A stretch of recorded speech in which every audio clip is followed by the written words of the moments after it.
महाराष्ट्रातील शेतकरी समस्येचे गांभीर्य पुन्हा एकदा उघड झाले आहे।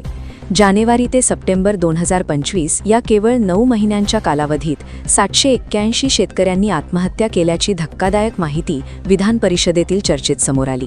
एकट्या नागपूर विभागात 296 तर मराठवाड्यात 212 प्रकरणे नोंदली गेली आहेत। मदत व पुनर्वसन विभागाने सादर केलेला हा आकडा आणि NCRBचा अहवाल अंशतः खरा असल्याचे मान्य करत तीव्र चिंता व्यक्त केली। आत्महत्यांच्या वाढत्या साखळीमागे सावकारी कर्जाचे ओझे, बँकांकडून होणारा त्रास, नापिकी, अतिवृष्टी, शेतीमालाला न मिळणारा योग्य भाव ही कारणे मोठ्या प्रमाणात जबाबदार असल्याचे आमदारांनी स्पष्ट केले। जमिनीवर दिवसरात्र कष्ट करणाऱ्या शेतकऱ्यांचा जीव जगण्याचा संघर्षच दिवसेंदिवस अधिक कठीण होत चालला आहे।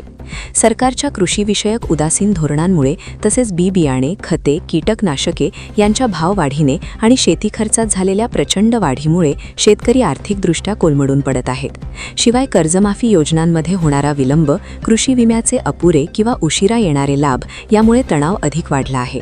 शेतकऱ्यांच्या आत्महत्या थांबवण्यासाठी तातडीने परिणामकारक उपाययोजना आवश्यक आहेत, अशी मागणी विरोधी पक्षांनी केली आहे। तर तज्ज्ञ म्हणतात, ही केवळ आकडेवारी नाही, तर ग्रामीण महाराष्ट्रातील आर्थिक, सामाजिक आणि प्रशासकीय अपयशाचे गंभीर प्रतिबिंब आहे। राज्यातील 781 शेतकऱ्यांचे प्राण वाऱ्याला जाणे ही अतिशय चिंताजनक व वेदनादायी बाब असून शेतकऱ्यांची स्थिती किती बिकट झाली आहे याचे हे स्पष्ट चित्र आहे।